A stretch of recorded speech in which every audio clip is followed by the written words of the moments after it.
यह 2018 की बात है। शुक्रवार की रात थी। मैं घर पर एक पेपर पर काम कर रहा था जिसे मुझे काम के लिए पूरा करना था और इसे पूरा करने की कोशिश कर रहा था ताकि मैं इसके बारे में चिंता किए बिना अपने वीकेंड का आनंद ले सकूं। शायद लगभग 10 बज रहे थे, लेकिन मैं अपने ऑफिस में लगभग 3 घंटे तक काम कर चुका था। पूरा दिन गुजर चुका था, इसलिए मैं काफी थक गया था। मैं बार बार खुद को विचलित पाता या ध्यान खोता हुआ पाता, इसलिए मैं जो कर रहा था उसे रोक देता और अपने पैर फैलाकर खड़ा हो जाता और खुद को जगाने की कोशिश करता। मैं कमरे में थोड़ा इधर उधर घूमता रहा, लेकिन जैसे ही मैं अपनी मेज के सामने वाली दीवार के पास से गुजरा, मैंने खिड़की में कुछ हलचल महसूस की। मैं रुका और दोबारा खिड़की से बाहर देखने लगा।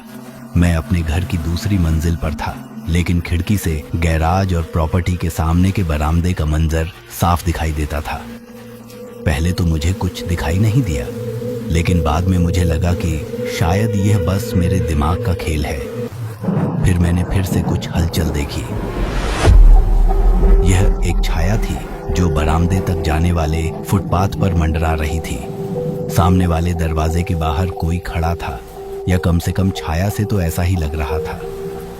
कुछ मिनट तक खिड़की से बाहर देखने और परछाई को बमुश्किल हिलते देखने के बाद मैं अपना ऑफिस छोड़कर नीचे चला गया। मैं सामने के दरवाजे पर झुक गया और झांककर बाहर देखने लगा। वहां लगभग 40 साल का एक आदमी दिख रहा था। वह गंजा था और उसकी भूरी दाढ़ी थी। मैं एक पल के लिए उसे देखता रहा। उसने ना तो दरवाजा खटखटाया, ना ही घंटी बजाई, ना ही कोई शोर मचाया। वह वहीं खड़ा रहा। जिस बात ने मुझे और अधिक परेशान करना शुरू कर दिया वह यह थी कि मुझे नहीं पता था कि जब से मैं काम कर रहा था तब से वह इतने समय से वहां था और कुछ मिनट पहले तक मैंने उस पर ध्यान नहीं दिया था। वह आदमी यहाँ क्यों था? इसका उत्तर जानने के लिए मैंने दरवाजा खोला।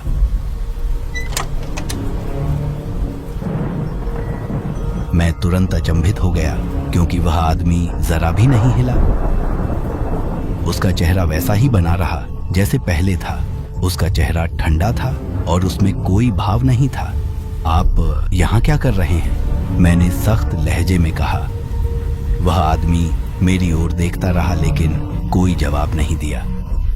तभी उसकी नजर मुझसे हटकर मेरे घर के दालान के नीचे की ओर चली गई। दृश्य को छिपाने के लिए मैंने दरवाजा अपने ओर अंदर की तरफ बंद करने लगा। मैं नहीं जानता कि आप यहाँ क्यों हैं, लेकिन आपको जाना होगा, मैंने दरवाजा मजबूती से बंद करते हुए कहा। उसका व्यवहार डरावना और परेशान करने वाला था। उसका मुझे अनदेखा करना और बस वही खड़ा रहना मुझे वास्तव में बेचैन कर गया।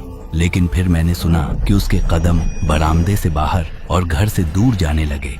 मैंने राहत की सांस ली और यह देखने के लिए जांच की कि वह चला गया है या नहीं। इसके बाद मैं वापस अपने कार्यालय चला गया। उस आदमी के बारे में भूलने और अपने काम पर वापस ध्यान केंद्रित करने की कोशिश करते हुए मैंने वहीं से काम जारी रखा जहां मैंने छोड़ा था। लगभग 5 मिनट बाद जैसे ही मैं वास्तव में काम करना शुरू कर रहा था, अचानक घर में एक दस्तक गूंज उठी। यह सामने के दरवाजे से थी, लेकिन शोर तेज था, जैसे कोई अपनी पूरी मुट्ठी से दरवाजा पीट रहा हो। परेशानी में मैं उठा और तेजी से दरवाजे की तरफ भागने लगा और उस आदमी पर चिल्लाने के इरादे से तेजी से दरवाजा खोल दिया। लेकिन जब मैंने उसे देखा तो मैंने तुरंत अपना विचार बदल दिया। उसकी आंखों के भाव और उसके खड़े होने के तरीके ने तुरंत मेरे गुस्से को डर में बदल दिया। मैंने नीचे उसके हाथों की ओर देखा। उसने अपनी बगल में कुछ पकड़ा हुआ था, जैसे वह उसे मुझसे छुपाने की कोशिश कर रहा हो। मैं केवल एक छोटे हैंडल का शीर्ष देख सका जो चाकू जैसा दिख रहा था। मैंने पीछे मुड़कर उसकी ओर देखा तो देखा कि उसका पूरा शरीर मेरी ओर झटके खा रहा था। मैं पीछे कूदा और दरवाजा बंद कर दिया। फिर उसे बंद करने के लिए संघर्ष करने लगा क्योंकि वह आदमी दूसरी तरफ से घुमाने की कोशिश कर रहा था। एक बार जब मैंने हैंडल और फूड लॉक को पकड़ लिया तो वह आदमी भागने से पहले कई सेकंड के लिए दरवाजे को पीटता रहा। मैं वहीं खड़ा रहा, मेरी सांसें थम गई थीं और महसूस कर रहा था कि मेरा एड्रेनालिन अभी भी मेरे शरीर में बढ़ रहा है।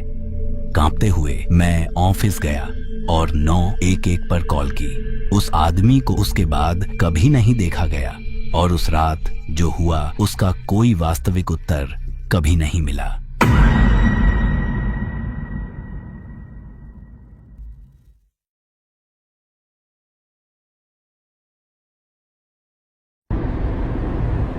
पिछली सर्दियों में मैं कॉलेज के अपने कुछ दोस्तों से मिलने के लिए यात्रा पर गया था। ड्राइव 18 घंटे की थी, इसलिए मैंने इसे 9 घंटे के 2 ड्राइव्स में किया।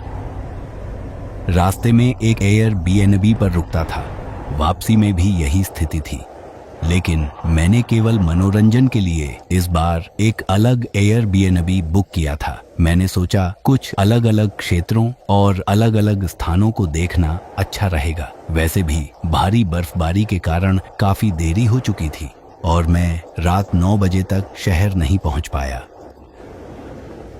यह एक बहुत छोटा सा एरिया था जिसके बारे में मुझे पहले से ही पता था, क्योंकि 18 घंटे की ड्राइव के आधे रास्ते पर कोई बड़ा शहर नहीं था। पिछला एयरबीएनबी भी एक छोटे शहर में था, लेकिन यह काफी छोटा था। कुछ दुकानें सड़क के किनारे थीं, लेकिन सभी घर या तो खेतों में थे या बहुत दूर दूर थे। जब मैं अपने एयरबीएनबी पर पहुंचा तो यह अन्य घरों से काफी दूर था। हालांकि बाहरी हिस्से को कुछ हद तक मॉडर्नाइज बनाया गया था।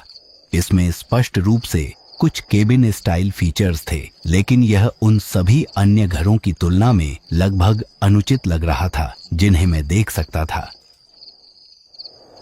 मैंने बजरी वाली सड़क पर गाड़ी पार्क की और दरवाजे तक गया, कोट डाला और घर के अंदर चला गया। मैंने अंदर की तस्वीरें ऑनलाइन देखी थीं और वह लगभग वैसी ही दिख रही थी। मैं चारों ओर गया और सभी कमरों की जांच की, फिर अपना सामान बेडरूम में रखा और बाहर सोफे पर चला गया। जैसे ही मैं बैठा और रिमोट उठाया, मुझे अपने ठीक पीछे से टैपिंग की आवाज सुनाई दी। मैंने जल्दी से अपना सिर घुमाया और खिड़की के बाहर एक महिला को शीशे पर अपना हाथ थपथपाते हुए देखा। उसके बाल बिखरे हुए और लंबे थे और उसकी आंखों में एक पागलपन जैसा भाव था। हालांकि एक बार जब उसने मेरा ध्यान आकर्षित किया तो उसने सामने के दरवाजे की ओर इशारा किया और खिड़की से दूर चली गई। मैं उठा। अभी भी अचानकपन के कारण मेरा दिल धड़क रहा था। मैं दरवाजे की ओर बढ़ा, यह जानते हुए कि यह कोई बूढ़ी औरत थी। मुझे बिल्कुल डर नहीं लगा, लेकिन मैं निश्चित रूप से सुरक्षित भी महसूस नहीं कर रहा था। मैंने उससे बात करने के लिए दरवाजा थोड़ा सा खोल दिया। वह मुस्कुराई और कहा कि उसे मदद की जरूरत है। मैंने 1 सेकंड तक उसकी बात खत्म होने का इंतजार किया, लेकिन एक पल के बाद मैंने पूछा कि उसे किस चीज में मदद की जरूरत है। उसने अपने पीछे देखा और कहा कि घर के ठीक बाहर सड़क पर उसका कुछ खो गया है। मैंने बाहर देखा। एयरबीएनबी की धीमी रोशनी की वजह से मैं कुछ भी नहीं देख पा रहा था। मैं वास्तव में निश्चित नहीं हूं कि मैं इसमें मदद कर सकता हूं, मैंने कहा। उसके चेहरे से मुस्कुराहट गायब हो गई और फिर उसने सड़क पर कुछ खो जाने की बात को दोबारा दोहराया।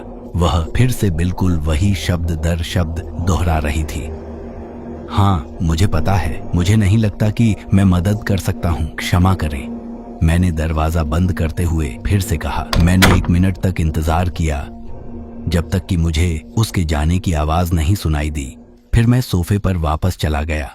मुझे नहीं पता था कि वह कोई पागल महिला थी या कुछ और मामला चल रहा था, लेकिन यह शहर से शुरुआत कराने का एक बहुत ही अजीब तरीका था। मैं आराम से बैठा और टीवी चालू किया। मैं 11 बजे तक कुछ शो देखता रहा। जब मैं बिस्तर पर गया मुझे लगा कि मैं अब भी थोड़ा बेचैन महसूस कर रहा था, क्योंकि मुझे सोना मुश्किल लग रहा था। मुझे बस इतना याद है कि पूरे 1 घंटे तक मैं बिस्तर पर बेचैनी से लेटा रहा। फिर आधी रात में किसी आवाज की वजह से अचानक उठ गया। घर के सामने से एक आवाज आ रही थी। यह थोड़ा सा था, लेकिन घर के बाकी हिस्सों की शांति के कारण यह अलग दिख रहा था। जैसे ही मैं बिस्तर से उठा और घबराकर दालान से नीचे चला गया और देखा कि यह कहां से आ रही थी, मेरा ध्यान तुरंत पहले वाली महिला पर गया, सामने वाले दरवाजे पर। मैं उसे रोकने के लिए दौड़ा, लेकिन जैसे ही मैंने अपने शरीर से दरवाजा रोकने की कोशिश की, दरवाजा और भी तेजी से हिलने लगा। मैंने अपना सारा वजन दरवाजे पर दबा दिया, क्योंकि दूसरी तरफ जो भी था वह भी ऐसा ही कर रहा था। एक बहुत सेहतमंद आदमी हूं, इसलिए जो कोई भी वहां था वह भी बहुत ही सेहतमंद और ताकतवर लग रहा था, क्योंकि एक पल के लिए ऐसा लगा कि वे वास्तव में मुझ पर हावी हो सकता है और दरवाजा खोल सकता है। लेकिन कुछ देर धक्का देने के बाद उसने हार मान ली और तेजी से भाग गया। मैंने दरवाजा बंद कर दिया और खिड़की की ओर भागकर यह देखने की कोशिश की कि वे कौन है, लेकिन वह पहले ही रोशनी पार कर चुका था। मैंने एक पल के लिए अपने फैसले के बारे में सोचा, फिर बेडरूम से अपना सामान लेने के लिए दौड़ा और दौड़ते हुए अपनी कार के पास चला गया और गाड़ी लेकर वहां से निकल गया। मैं अब उस घर में नहीं रहना चाहता था और मैं जानता था कि ऐसे छोटे शहर में पुलिस उतनी मददगार नहीं होती।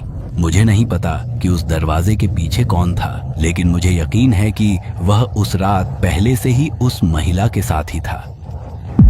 अगर मैं उसकी मदद करने के लिए बाहर गया होता या अगर मैं 1 सेकंड भी देर से उठा होता, तो मुझे नहीं लगता कि उस रात के बाद मैं दोबारा किसी को मिल पाता।